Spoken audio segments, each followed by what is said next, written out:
Hello বন্ধুরা, এখন আমরা বিন্যাস সম্পর্কিত গাণিতিক সমস্যাগুলোর মধ্যে তৃতীয় সমস্যাগুলো নিয়ে তোমাদের সাথে আলোচনা করব। আমাদের বইয়ে এমন অনেকগুলো গাণিতিক সমস্যা দেওয়া থাকে যেখানে আমাকে কতগুলো অঙ্ক দেওয়া হয় এবং বলা হয় এই অঙ্কগুলো ব্যবহার করে কতগুলো অর্থবোধক সংখ্যা গঠন করতে হবে। আচ্ছা, এখানেই শেষ না, আবার এর সাথে কতগুলো শর্তও জুড়ে দেওয়া হয় যে এই সংখ্যাগুলো যখন গঠন করব, একটা হয় অর্থবোধক হতে হবে, অথবা এত থেকে এতর ভিতরে থাকতে হবে, অথবা আরও নানান ধরনের শর্ত আমাদের দেওয়া থাকে। তো এই শর্তগুলো মেনে কিভাবে এই অঙ্কগুলো দিয়ে আমরা সংখ্যা গঠন করতে পারবো সেটাই আমাদের টাইপ 3 এর এই অঙ্কগুলো নিয়ে যে আমরা আলোচনা করব সেখানে আমরা দেখব। তো চলো শুরু করা যাক। এখন আমাদের একটা খুব গুরুত্বপূর্ণ অঙ্ক বইয়ে থাকে এবং এটা বোর্ড পরীক্ষায় অনেক আসে, এমনকি স্কুলের কলেজের পরীক্ষা অনেক বেশি দেয়। সেটা হচ্ছে এমন যে 0, 1, 2, 3, 4, 5, 6, 7 এই অঙ্কগুলো ব্যবহার করে 5 অঙ্কের অর্থবোধক সংখ্যা আমাকে গঠন করতে হবে। তো এই যে অর্থবোধক সংখ্যা গঠন করতে হবে, এখানে আমাদের এই জিনিসগুলো আমরা পরিচিত, শুধু গুরুত্বপূর্ণ কথাটি হচ্ছে অর্থবোধক সংখ্যা। এখান থেকে আমি যখন 5 অঙ্কের অর্থবোধক সংখ্যা গঠন করার জন্য বিভিন্ন রকম বিন্যাস নেব, যদি শুরুতে 0 থাকে তাহলে কিন্তু সেটা অর্থবোধক 5 অঙ্কের সংখ্যা হবে না। হ্যাঁ, 5টা অঙ্ক ঠিকই থাকবে, কিন্তু সেই সংখ্যাটির মান কিন্তু আর 5 অঙ্কের সংখ্যার মতো হবে না, কারণ শুরুতে 0 থাকার কারণে শেষের 4 অঙ্কই এখানে গণ্য করা হবে। এ কারণে এই ধরনের অঙ্কগুলো একটু সাবধানী করতে হয়। যেমন একটা উদাহরণে আমরা কথা বলবো যে 0, 1, 2, 3, 4, 5 এই 0 থেকে 5 পর্যন্ত অঙ্কগুলো ব্যবহার করে কতটি অর্থবোধক 5 অঙ্ক বিশিষ্ট সংখ্যা গঠন করা যায়। তো এটা নিয়ে 5 আসলে আমরা শুরুতে যে 0 থাকবে সেটা আসলে একটু ভুলে যাই। চলো আমরা ধরি যে এখানে যে 6টা অঙ্ক, খেয়াল করো 0 থেকে 5, তার মানে কিন্তু এখানে 6টা অঙ্ক। এই 6টা অঙ্ক ব্যবহার করে আমাকে 5 অঙ্ক বিশিষ্ট সংখ্যা গঠন করতে হবে। অর্থাৎ এখানে আমার n এর মান হচ্ছে 6 এবং আমার r এর মান, আর কি আমি যতগুলো করে নিয়ে আমার বিন্যাস গঠন করব, এবং n হচ্ছে আমার যতগুলো উপাদান দেওয়া আছে। r এর মান হচ্ছে 5, অর্থাৎ 6টা থেকে 5টা করে নিয়ে আমাকে বিন্যাস গঠন করতে হবে।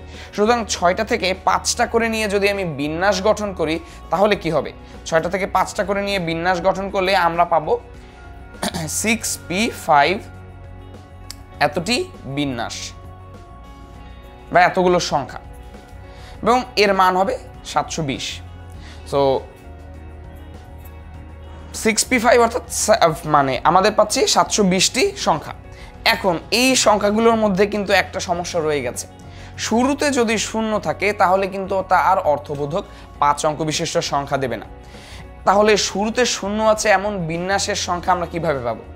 চলো একটু চালাকি করি। আমরা ধরে নিই যে কতগুলো অঙ্ক, যেমন এখানে আমরা একটু ছবি এঁকে নেই, 1, 2, 3, 4, 5, 5টা ধরে নিচ্ছি। আমি শুরুতে 0 স্থির রাখলাম। শুরুতে যদি এই 0টা স্থির ধরে রাখি তাহলে আমার বাকি রইল আর 5টা, আর আমার খালি জায়গা রয়েছে বা আমার আরও সংখ্যা বসতে পারবে কতগুলো? 4টা, 1, 2, 3, 4। সুতরাং এখন আমরা একটু হিসাব করে নিই যে শুরুতে 0 বজায় রেখে আমরা বাকি 5টি নিয়ে এই বাকি 4 স্থানে কতগুলো বিন্যাস দেখব।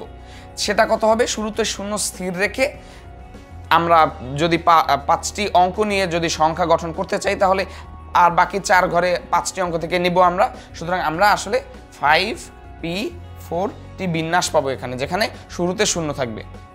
5p4টি বিন্যাস যেখানে শুরুতে 0,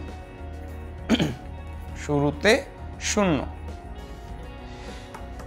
তো এতগুলো বিন্যাস আমার 5 অঙ্ক বিশিষ্ট সংখ্যা দিবে, এর মধ্যে এতগুলোর ভিতরে আছে শুরুতে 0।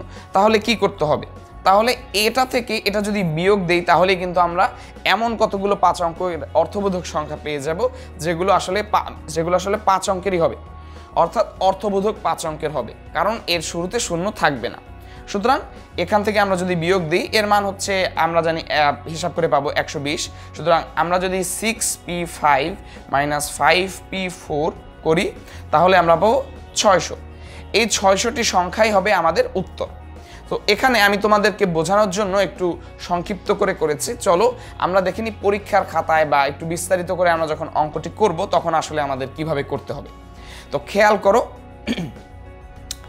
প্রশ্নটা আগের মতোই 0 1 2 3 4 5 অঙ্কগুলো ব্যবহার করে কতটি অর্থবোধক 5 অঙ্ক বিশিষ্ট সংখ্যা গঠন করা যায়। এখানে 6টি অঙ্ক দেওয়া আছে। 5 অঙ্কের অর্থবোধক সংখ্যা গঠনের জন্য 5টি অঙ্ক প্রয়োজন হবে।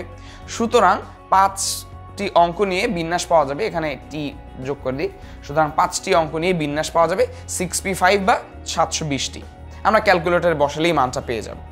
কিন্তু এর মধ্যে এমন কিন্তু অনেক বিন্যাস থাকবে যেখানে শুরুতে শূন্য আছে, ফলে তা আর অর্থবোধক 5 অঙ্ক বিশিষ্ট সংখ্যা দিবে না। শুরুতে শূন্য আছে এমন বিন্যাসের সংখ্যা কতগুলো হবে?